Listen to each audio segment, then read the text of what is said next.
Hello, Professor. Hello, classmates. My name is Rodrigo Taroso Festucia, and today we're going to be talking about the case 2 study about the WordCon situation with the employee Cynthia Cooper. I'm sorry.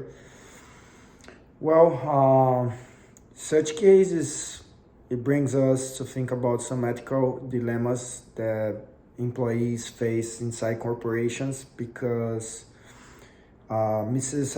Cooper, she finds out some wrongdoing activities, including fraudulent actions regarding financial decisions inside the company.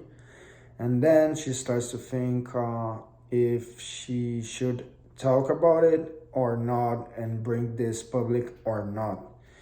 And even though it looks like a hard decision, because of course she doesn't want to break the reputation of the company, it's very clear that financial wrongdoing actions for a short term it might create solutions for the company but for a long term investigations are going to go on the company, and then reputation of the company is going to get lower.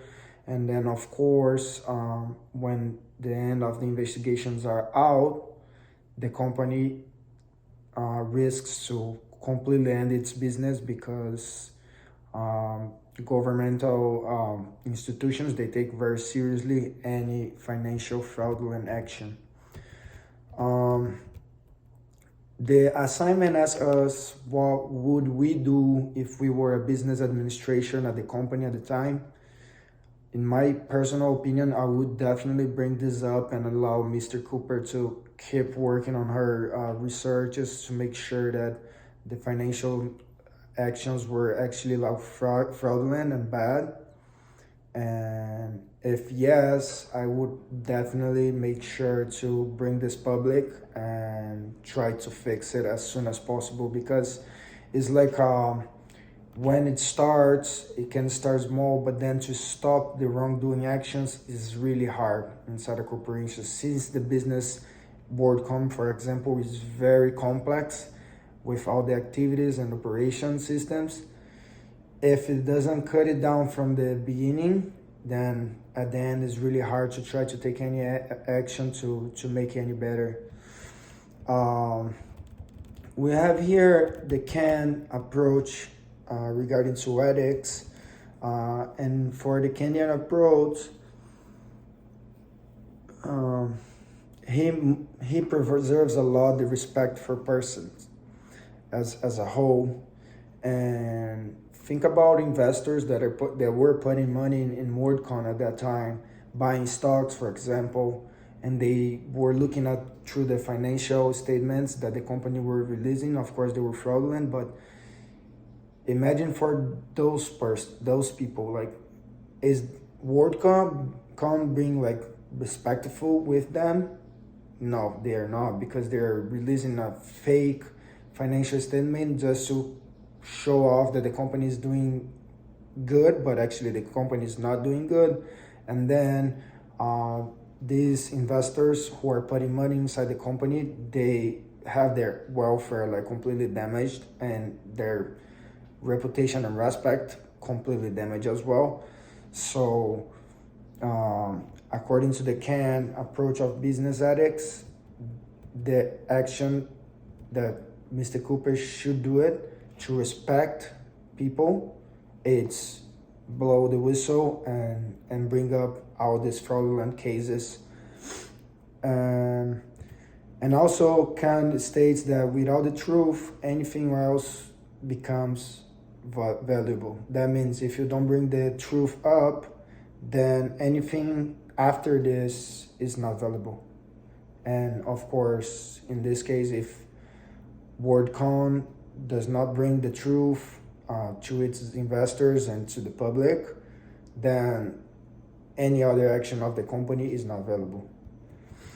Also, Brinkert states that there are three types of trust: the basic trust, which is impersonal and systematic from trust; the guarded trust, that is necessary to maintain a relationship in face of the knowledge that a contract can be ever be rendered 100% clear. And the extended trust that goes beyond the two types of it, that is not that simple, but it also includes some complex aspects. And in this case, Cynthia Cooper would be like breaking the guarded and the extended trust if she would decided to speak out.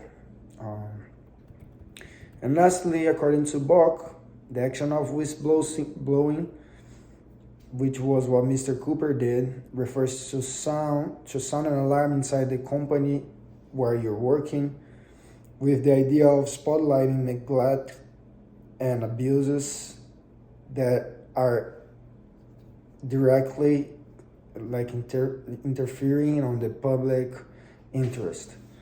So in this case, for Mr. Bock, like if something inside your company is making any bad for the public, is from like full interest of the public, then you must bring this up instead of just hiding and thinking, okay, this is good enough, we don't need to talk about it, we are not just hiding it and nobody's gonna know. But at the end of the day, what benefits are these bringing to the public, or how your company would be damaged if you bring this to the public?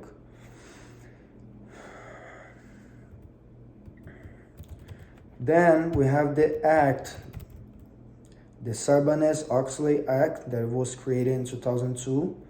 And basically this act make these wrongdoing and fraudulent financial activities harder to happen or more unlikely to happen, because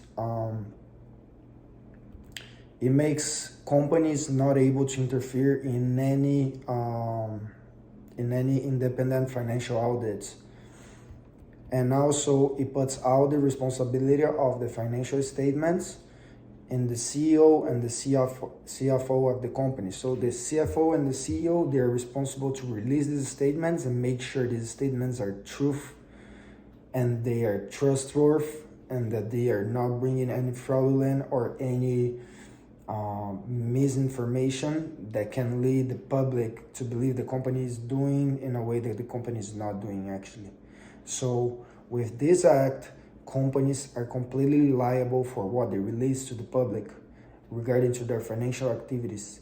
No matter what, the company must release financial numbers that are truth, that follows what actually it is. No matter what, if it's good or if it's bad, the company must show the public, okay, this year we did these numbers, and the numbers must be truthworthy and follow the reality of the company at the moment. So I think it's really hard maybe to be in this position when you're inside a company that you see that the company is doing something wrong, and to decide whether or not to be a whistleblower, it can be difficult. But at the end of the day, we have our own responsibilities with other human beings. We have the responsibility to keep the truth, to follow the truth, and also to not damage others because of our own interest. So what I think is that personally, if I would be working in a company that is not following the truth, or that is completely doing fraudulent activities, I would rather not to work for this company and just step out and go to a company that actually follows the truth and follows the reality of the numbers.